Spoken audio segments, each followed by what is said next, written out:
우리는 가난한 자가 그 아름다운 소식을 듣게 되고 또 상한 자가 고침을 받고 그리고 포로된 자가 자유를 얻게 되고 갇힌 자가 노임을 받게 되는 그러한 상황에 대해서 완전히 세상 뒤집어졌다고 하는 그런 생각을 하게 되지요.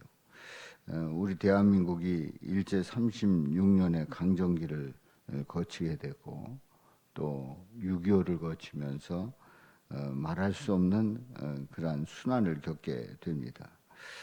그때마다 우리는 그 시대의 그 어떤 완전한 반전이 일어나는 과정을 보게 되지요.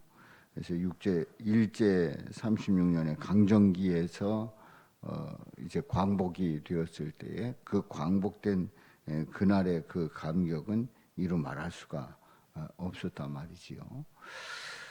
또한 6.25 때에 그렇게 피난을 다니고 어려움을 겪고 했던 그런 우리 대한민국이 이제 휴전하게 되고 그러면서 이제 여기까지 오게 됐습니다.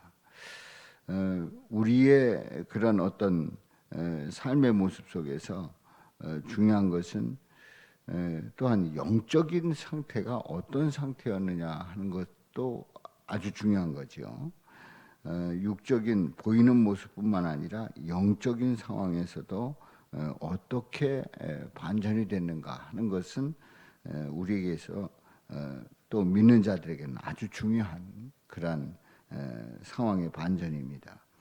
이제 오늘 이 본문 말씀에 보면은 주 여호와의 영이 내게 내리셨으니 이는 여호와께서 내게 기름을 부으사 가난한 자에게 아름다운 소식을 전하게 하려 하심이라. 이제 가난한 자에게 아름다운 소식을 전해준다고 하는 것은 기쁨의 소식이고 복된 소식입니다. 나를 보내사 마음이 상한 자를 고치며 포로된 자에게 자유를 갇힌 자에게 노임을 선포하고 또 여호와의 은혜의 해와 우리 하나님의 보복의 날을 선포하여 모든 슬픈 자를 위로하게 될 것이라는 거지요. 바로 이 나를 보내셨다 또 여호와의 영이 내게 내리셨다 하는 이 말씀은 어떤 말씀일까요? 바로 이 이사야 61장에 있는 이 말씀은 메시아가 오신다고 하는 메시아가 이 땅에 오신다고 하는 그러한 예언의 말씀입니다. 바로 메시아가 오셔서 하실 일들을 말씀하고 있습니다. 그래서 메시아가 앞에서 말씀드린 대로 마음이 상한 자를 고치고 포로된 자를 자유케 하고 또 갇힌 자에게 노임을 선포하고 은혜를 베푸는 그래서 3절에 보면 무릇 시온에서 슬퍼하는 자에게 화관을 주어 그 죄를 대신하고 또 기쁨의 기름으로 그 슬픔을 대신한다고 말씀을 합니다.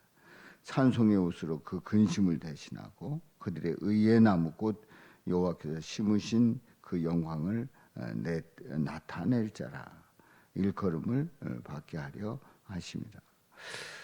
완전히 메시아가 오셔서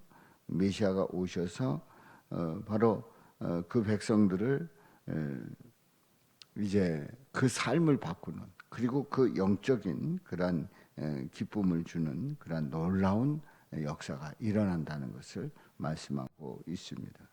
그래서 이제 4절부터 있는 말씀에 보면은 여기에 이제 그렇게 해서 이제 메시아가 오셔서 이러한 놀라운 은혜를 입은 자들이 누리는 그 변화들을 보게 되는데요.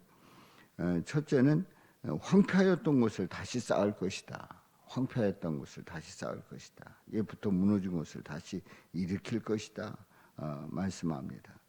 또 5절에 보면 두 번째로 외인은 서서 너희 양떼를 칠 것이요. 양떼를 칠 것이고 이방 사람 너희 농부와 포도원지기가 될 것이나. 생각해 보십시오. 외인이 어떻게 양떼를 칠 것이고 또 농부와 포도원지기가 될 수 있습니까? 이방 사람 말이죠.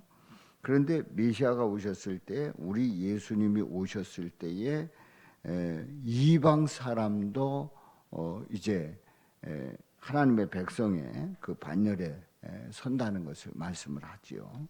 6절에 있는 말씀에 보면 오직 너희는 여호와의 제사장이라 일컬음을 받을 것이라. 여호와의 제사장이라.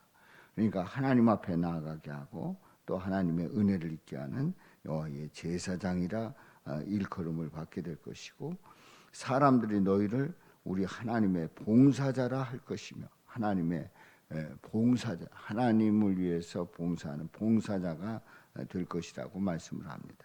네 번째로 6절 하반절에 보면 너희가 이방 나라들의 재물을 먹으며, 이방 나라들의 재물을 먹으며, 어떻게 보면 이방 나라들의 재물을 먹어서는 안 되는 것 같은데, 이방 나라들의 재물을 먹게 하면서 그들의 영광을 얻어 자랑할 것이라고 말씀을 합니다.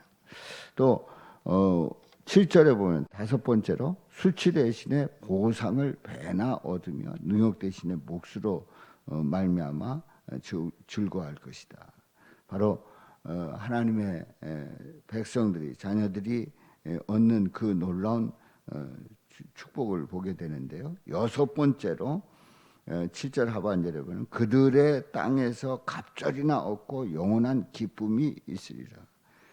그들의 땅에서 갑절이나 얻고 영원한 기쁨이 있을 것임을 말씀하고 있습니다. 그렇습니다. 바로 메시아가 오셔서 하나님의 백성들에 대한 그러한 놀라운 그 축복을 보게 됩니다. 하나님을 믿는다고 하는 것이 얼마나 귀한 일인가. 그래서 여기에 있는 이 메시아가 오셔서의 그 사역을 보게 되면 하나님의 백성들, 특별히 이방인들을 통해서 구원의 역사가 일어나고, 또 우리 하나님께서 이방인들을 통해서 하나님의 뜻을 이루는 그 일들을 말씀하고 있습니다. 우리는 이방인이라고 생각을 합니다. 왜냐하면 우리는 이스라엘 백성들이 아니기 때문에 이방인이라고 생각해요. 그런데 그것은 이제 구약의 개념 속에서 예수님 오시기 전까지의 개념입니다. 그런데 예수님이 오시고 난 다음에 예수님이 오시고 난 다음에 예수님께서 구원의 길을 열어주시고 우리는 예수님을 믿고 하나님의 자녀가 되는 그러한 권세를 얻었단 말이죠. 그랬을 때에 이방인은 누군가? 예수 그리스도를 믿지 않는 자가 이방인이지, 이스라엘 백성이 아니라고 해서 이방인이, 예수님을 믿지 않는다고 해서 이방인이라 이렇게 말할 수가 없는 겁니다. 바로 우리는 하나님의 자녀요, 예수 그리스도를 믿어 바로 영원한 하나님 나라에 들어갈 수 있는 특권을 얻은 하나님의 자녀의 백성임을 고백합니다.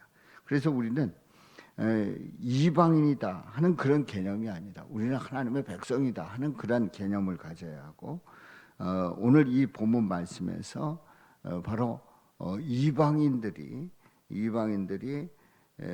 그 양떼를 칠 것이고 너희 농부와 포도원지기가 될 것이다, 이렇게 분명히 말씀을 하고 있어요. 그래서 예수님이 오신 이후에 하나님을 믿는 하나님의 자녀들이 하나님의 백성이 되고 그 축복을 누리게 된다고 말씀을 합니다. 그래서 8절에 말씀을 합니다.